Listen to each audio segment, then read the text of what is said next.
Hi, I'm Dave Lubach, Managing Editor for FacilitiesNet, and here today I'm with Jason Bowers, the Sports Field Supervisor for Montgomery Parks in Potomac, Maryland. Jason, thanks for joining us today. No problem. Thanks for having me. We're going to talk about just the electric equipment conversation and how it's such a big event here, or big impact in facilities, especially in grounds. And first off, Jason, just want to see what kind of commitment does Montgomery County have they made to electric equipment?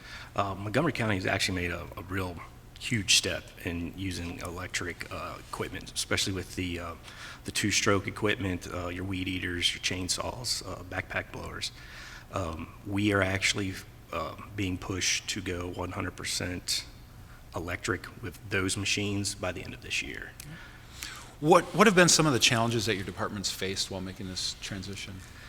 A lot of the challenges that we've faced have been, I know, infrastructure. We got a lot of old maintenance yards, so a lot of the infrastructure as far as electrical has to be beefed up to be able to maintain all these chargers and things like that.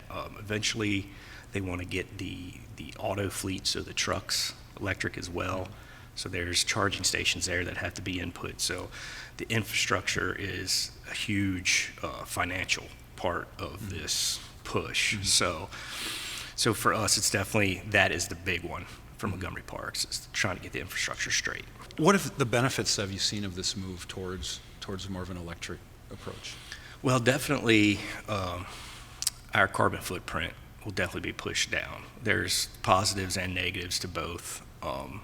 That being a positive, the negative outcome is it's going to take more like backpack blowers to blow the amount of leaves we have to blow. So instead of using 2 guys on gas-powered backpack blowers, we now have 4 or 5 guys with electric blowers. We've also ran into some hiccups with the life of the battery, how long it lasts.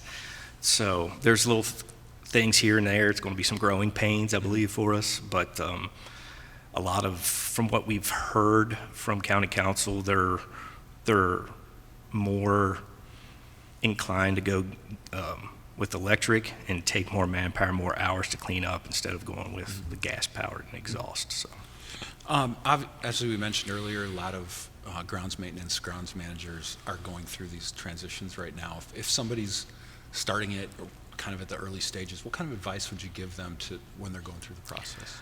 my best advice is to, if you've got the budget, if you can, talk to distributors, different distributors, find out which ones have the better life on batteries, which ones hold up better to, getting beat up.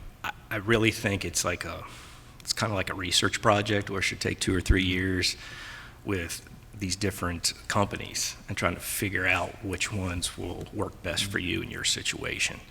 We're kind of doing that right now in Montgomery Parks. We've got a bunch of different companies, brands that we're trying out just to try to find out which is going to last longer. The one thing that does, make me at least think, like, what happens when the battery life does wear out? Where are we recycling these batteries? Because they have yet to get a good recycling center started. So that's something else that it weighs on me when a lot of these decisions are made, that, I feel like sometimes we put the cart before the horse on some of those. Sure. Okay. Well, Jason, thanks for joining us today, and thanks to everybody for watching.